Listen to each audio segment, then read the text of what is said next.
Hey everyone, and welcome. Today, we're going to dive into one of those classic economic concepts that can really trip people up on exams. We're going to crack open a tough question and give you all the tools you need to not just answer it, but to absolutely nail it. So, let's get right into it. And here is our challenge for today. This question, taken straight from a major civil service exam, is all about the knife edge problem. Now, I know it sounds pretty intense, right? But trust me, by the end of this explainer, you're going to see it's just a puzzle with a very clear, very manageable solution. So here's our game plan. We'll kick things off with the core concept, then we'll connect it to a textbook you probably have on your shelf right now. After that, I'll show you exactly what a perfect answer looks like, and then, this is the best part, give you the toolkit to write it yourself. We'll even peek behind the curtain at how it's graded and talk about where you can go from here. It's a full roadmap to success. Okay, first things first. Let's get to grips with the main idea here. What in the world is this knife edge problem? Don't worry, it sounds way more complicated than it actually is. So here's the bottom line. Harrod's model imagines the economy is, well, incredibly unstable. Think about trying to balance something on the edge of a knife. There is one tiny, perfect spot where it's stable. That's what economists call the warranted growth rate. But what happens if it wobbles, even a little bit? It doesn't just wobble back to the center. Nope, it falls off completely. And that's the key takeaway. In this model, the economy does not fix itself. And this is where it gets really interesting, because you can see the two ways the economy can just fall right off that edge.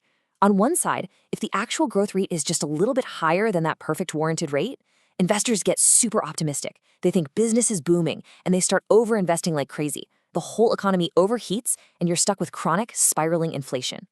On the other side, if actual growth is a bit lower, the opposite happens. Investors get pessimistic, they pull back, and the economy cools down and sinks into a long-term recession with rising unemployment.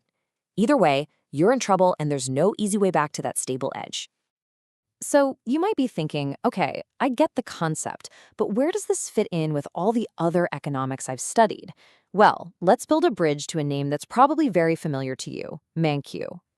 You know, if you go flipping through your copy of Man-Q's Principles of Economics, you're not going to find a giant chapter dedicated to the Harrod model. But what you will find is a ton of information on the solo growth model. The best way to think about it is that the Harrod model is kind of like the intellectual grandparent of the solo model. It was the one that first asked all these huge questions about how savings, investment, and capital drive growth. Understanding Harrod really helps you appreciate why the solo model was such a game changer when it came along. All right, series in the bag. Now let's get to the main event. What does a top-scoring 10 out of 10 answer to that exam question actually look like on paper? Let's take a look at this model answer.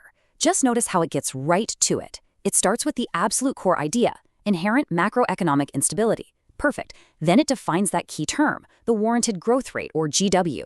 From there, it clearly states the main consequence, any tiny deviation, and the economy diverges. It doesn't fix itself. Then it cleanly lays out the two paths. Actual growth is greater than warranted, you get inflation.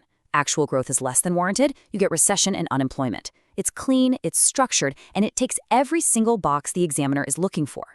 Okay, seeing a perfect answer is one thing, but writing one yourself under pressure is a whole different ballgame. So let's break this down into a simple, repeatable formula. This is your toolkit for getting that perfect score. This 5-step plan is your key to success. Step 1, define it. Start with a sharp, clear definition. Boom, you've already got points on the board. Step 2, explain the why.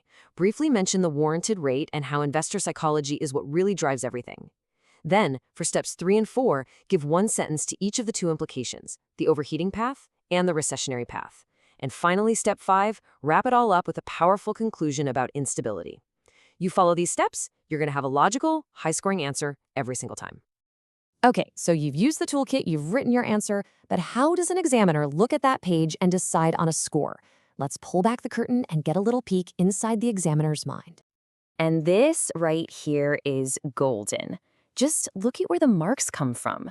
A clear definition gets you 2 marks right out of the gate. The biggest slice of the pie, 3 marks, goes to explaining why it's unstable. Then it's 2 marks for the inflation story and 2 for the recession story.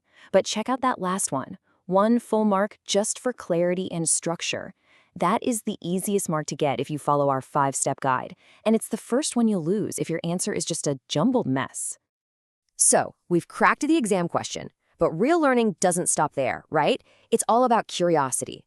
For those of you who want to dig a little deeper, let's talk about where you can go from here. Right, so what's next? First, you absolutely have to look at the solo swan model. It's the direct answer to Harrod, and it introduces a fascinating self-correcting mechanism. Then, if you want something different, you could explore post-Keynesian economists who actually leaned into this idea of instability. And finally, you can connect all of this to modern business cycle theories and see how these old ideas are still shaping how we think about booms and busts today. And that brings us to our final big picture thought for today. Harrod's model, with its really stark vision of instability, it forces us to ask a pretty fundamental question. Is trying to achieve perfectly stable economic growth even a realistic goal? Or is the economy's natural state just this state of precarious balance, forever walking that razor-thin knife's edge between inflation and recession? It's a huge question, and one that economists are still debating today. Thanks so much for watching.